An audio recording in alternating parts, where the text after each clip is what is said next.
ஆண்டாள் அருளிய வாரணமாயிரம்.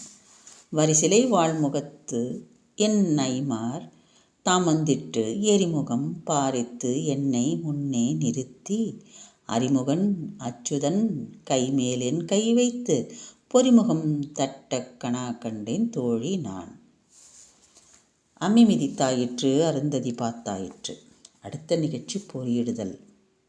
நெற்பொறி ஓமம் நடைபெறுவதை கூறுகிறார் ஆண்டாள்.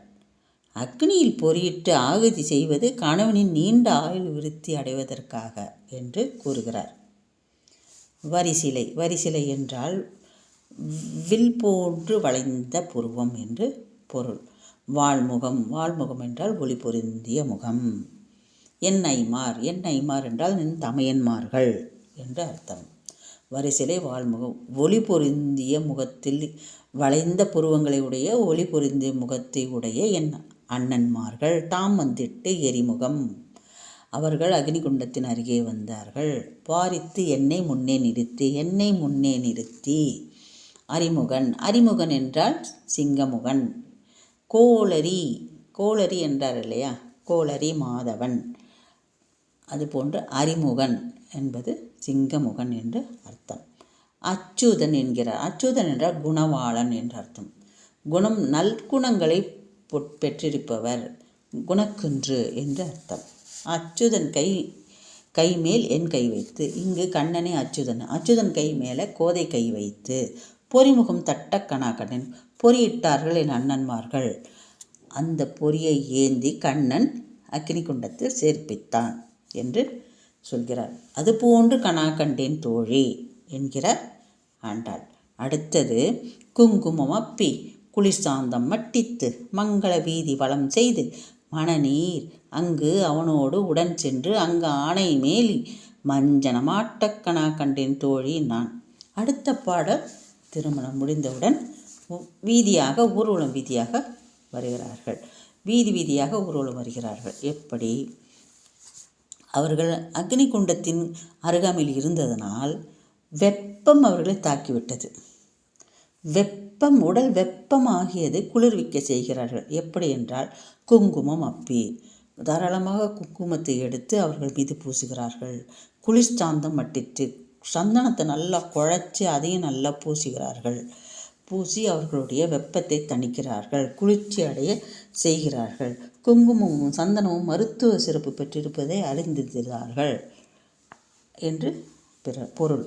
பிறகு கோதையும் கண்ணனும் மங்கள வீதி வளம் செய்து மணநீர் அங்கு அவனோடு உடன் சென்று அங்கு ஆணை மேல்.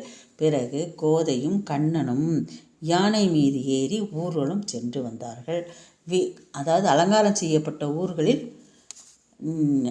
முதல் நாள் சொன்ன அலங்காரம் செய்யப்பட்ட வீதிகளில் 1000 யானைகள் புடைசூழ வந்தான் கண்ணன். இன்று ஒரு யானையின் மேல் இருவரும் ஏறி வீதி வீதியாக ஊர்வலம் வந்தார்கள். அதன் பிறகு நிறைவாக மஞ்சனமாட்டக் கணா கண்டேன் தோழி, மஞ்சள் நீராட்டம் செய்தார்கள். அதுபோன்று கணா கண்டேன் தோழி என்று முடிக்கிறார். பிறகு இது கடைசி பாடல். இது நிறைவு பாடல். பாராயண பலன். இந்த 10 பாடல்களையும் பாடுவதால் என்ன பலன் என்று கோதை கூறுகிறார். ஆயனுக்காக தான் கண்ட கணவனை. ஆயனுக்காக என்றால் ஆயர் குலத்தில் பிறந்த கண்ணனுக்காக நான் கண்ட கனவு என்ன? கண்ணனிடம் போய் சென்று சேர வேண்டும். நான் கண்ணனை திருமணம் செய்வது போல் கணா கண்டதை வேயர் புகழ் வில்லி புத்தூர்கோன் கோதை சொல். வேயர் என்றால் வேயர் குலத்தில் பிறந்த புகழ்மிக்க வில்லிபுத்தூர் கோன் கோதை சொல். வில்லிபுத்தூரில் தலைவராக இருந்த பெரியாழ்வாரின் மகள் கோதை சொன்ன தூய தமிழ் மாலை ஈரைந்தும் வல்லவர் வாயும் நன்மக்களை பெற்று மகிழ்வரே. தூய தமிழ் மாலை பாடியிருக்கிறார். இந்த ஈரைந்தும் என்றால் 2x5 ஈரைந்து 10 பாடல்களையும் பாராயணம் செய்பவர்கள் வல்லவர் என்று கூறுகிறார். 10 பாசுரங்களையும் பாராயணம் செய்து பயில வல்லவர்கள் நல்ல குணங்களை உடைய நன்மக்களை பெற்று மகிழ்வார்கள் என்று கூறுகிறார் ஆண்டாள். இந்த பாடல்களை ஆண் பெண் இருப்பாளருமே வழிபட வேண்டும். நல்ல வரன் பெற்று மக்கள் வரம் பெற வேண்டும் என்று ஆண்டாளின் கோரிக்கையை நீங்கள் கடைபிடிப்பீர்களாக. அனைவருக்கும் என்னுடைய வாழ்த்துக்கள். தேங்க்யூ.